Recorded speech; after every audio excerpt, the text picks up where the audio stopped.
На две кола до крајот останало дилемата во првата ракометна лига на Македонија, кој ќе биде шампион и директно ќе патува во Суперлигата за следната сезона, а кој ќе игра бара за влез во елитата. Мултиесен се прв со 42 бодови, а на последните две кола тимот од Автокоманда го очекува две дерби пресметки против Вардар Неготино во гости на домашен терен против Драчо Јуниор.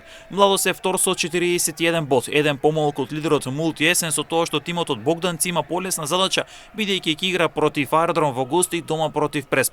А тоа ќе значи дека Младост ќе се надева на кикс на конкурентот за да избие прв. Но доколку Мултиесенс ги добие двата надпревари, тогаш ќе стане шампион и ќе има директен влез во Суперлигата, а Младост ќе игра бара со Струга. Драчо Јуниор сигурно ќе заврши на третото место, а пак Вардар Неготино и Македонија Ѓорче Петров влегуваат во трка за четвртото место.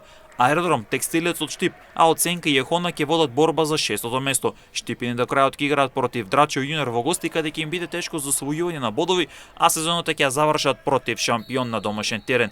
Партизан Јовче Поле од Свети Николе во трка за деветото место, Преспа ќе заврши како 11-та на табелата, а пак шампион ќе биде предпоследен на дното формално откажаниот Кичево.